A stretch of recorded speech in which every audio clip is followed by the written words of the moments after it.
So, number 11, why was President Jefferson concerned about the Louisiana Purchase? Remember, Jefferson is a Democrat Republican, and that means he believes in a strict interpretation of the Constitution. So, he had to go against his strict interpretation belief because there's no mention of the power of buying land in the Constitution. So, the government, it's not written that the government can buy land. And remember, if it's not written, it cannot be done according to the Democrat Republicans.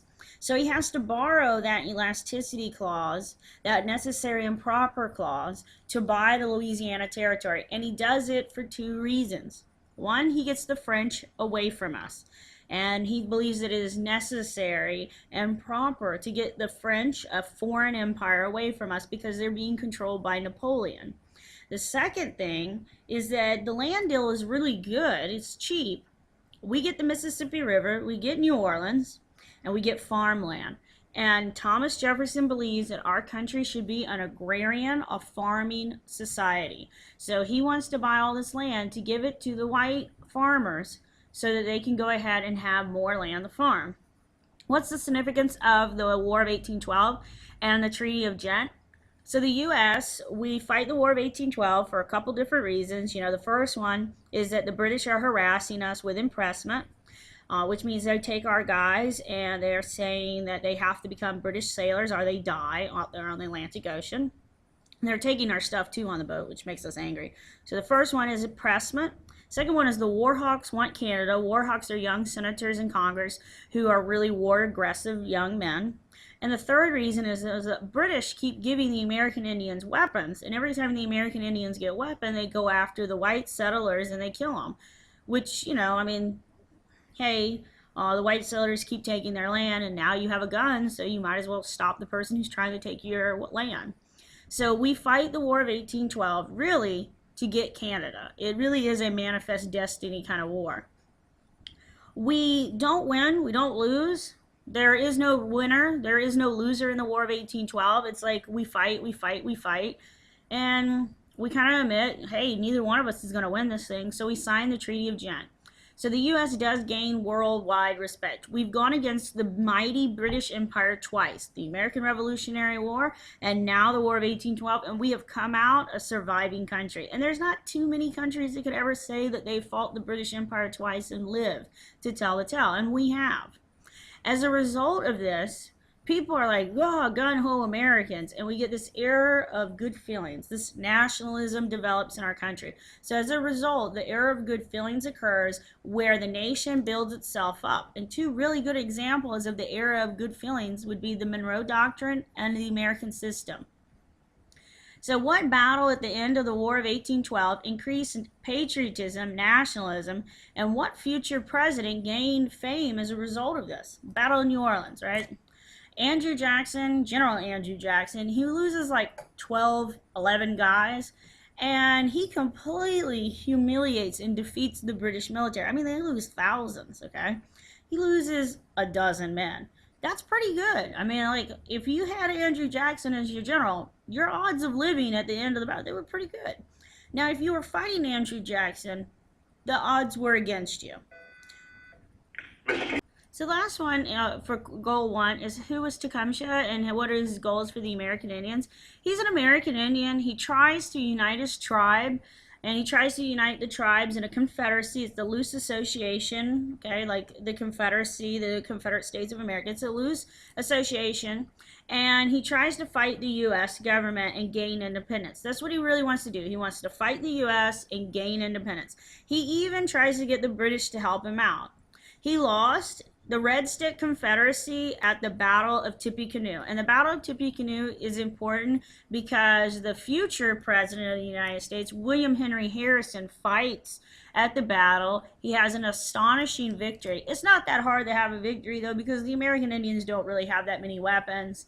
And it's a loose association, so you have issues there. So he wins, and he gets to become a president of the United States later.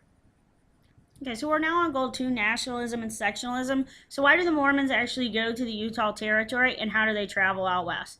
They're trying to avoid religious persecution. Their founder, Joseph Smith, is killed in the New England area. and he's killed for his religious beliefs. So Brigham Young, who is one of his followers, decides that it would be best to go out west where you can do anything you want because there's no establishment out west.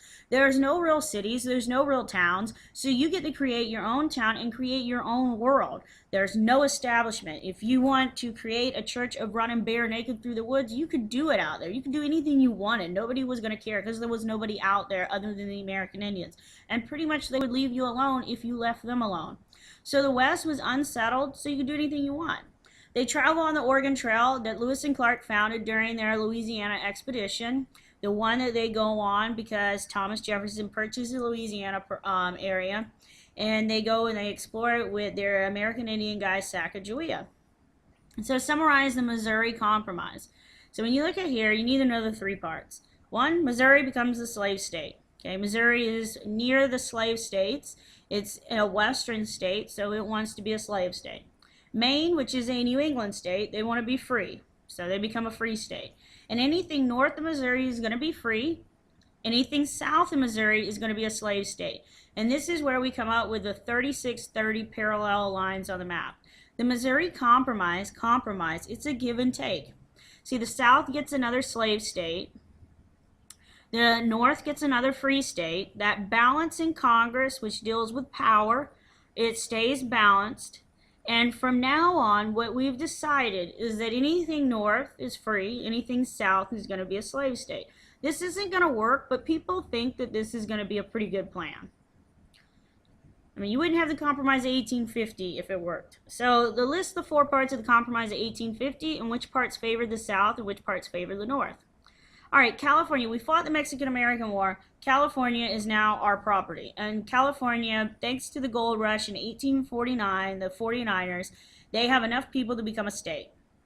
California wants to be a free state. Half of their territory, over half of their territory, according to this old Missouri Compromise, it technically should be a slave state, but they don't want to be a slave state. So they ask Congress to be a free state. So the South says, okay, we'll deal. But you got to give us something too, North. And so this is that compromise, that give and take. So California becomes a free state. The North loves it. That's a huge piece of land. The North is also going to get no more slave trade in D.C. The District of Columbia, Washington, D.C., it is really a southern area because it's between Maryland and Virginia, which are southern states. And so the North doesn't like the slave trade there, so it's abolished. No more slave trade in D.C. The South is going to get the fugitive slave law, which they like because it's a harsher, meaner fugitive slave law. And the last part that the South gets is popular sovereignty. Remember, popular is people, and sovereignty, sovereign, it just means rule. Okay, so people rule, and how do people rule in the United States? We rule by voting. So when you look at this, the North gets two things, the South gets two things. California becomes a free state, no slave trade in D.C. These are both followed. Fugitive slave law, the North will not follow it, which the South feels is wrong because they gave up D.C., they gave up California, and they feel that the North should follow it. And this is going to start causing a lot of tensions between the North and the South in the years right before the Civil War, which would be called the antebellum years. So the Indian Removal Act, what and which presidents supported, and what did it lead to? Andrew Jackson does not believe that American Indians can assimilate. And remember, assimilate means you become like. He does not think that they can assimilate. Yeah, he did adopt an American Indian kid, but it might be more for political reasons than it is for anything else. But Andrew Jackson does not believe that American Indians can assimilate. So he's like, die or move. That's kind of how this guy is. Remember, he sees things his way and only his way. He's not a compromising guy.